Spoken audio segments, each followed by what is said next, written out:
د پوري چم د مشر ملا زوی کلمه نه وایي بس خدای خبر چې ولې خو یو دی کلمه نه وایي یو ځل په وړوکوالي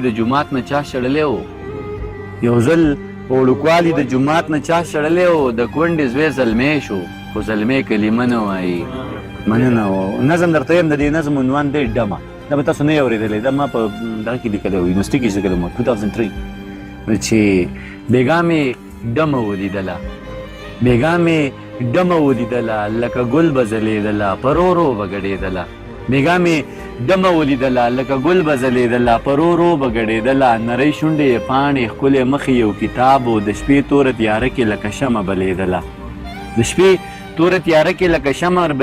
په محفل کې څه غټانو څه راغلي غریبانو چې غریب به ورنږدې شو دا به ورو تښتېدله چې امیر به ورنږدې شو دا به یې خواته راښویدله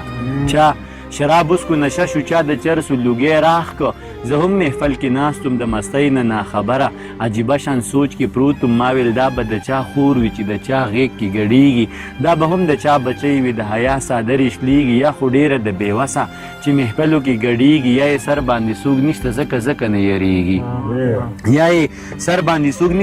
ځکه نه یریږي یا خو ډېره د کمسله نه حیا شته نه شرمېږي زه لا دغه سوچ کې پروت وم چې مې شړنګ د پانزیب واورېد چې مې پورته وکتلو سپوږمۍ ماته ولاړه زه یې لاس نه راوچت کړم معمولي شانتې راتاو شوه زما سترګو ته نږدې شوه او په سترګو کې ګویا شوه وی اخري سوچ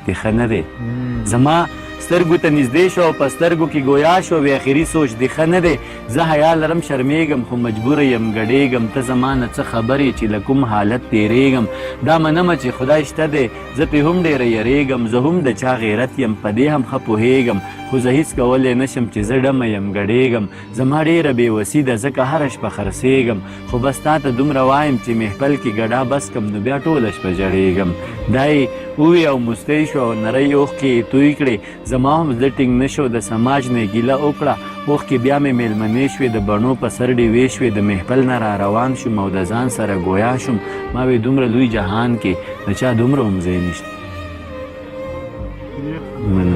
ډېر ښه دی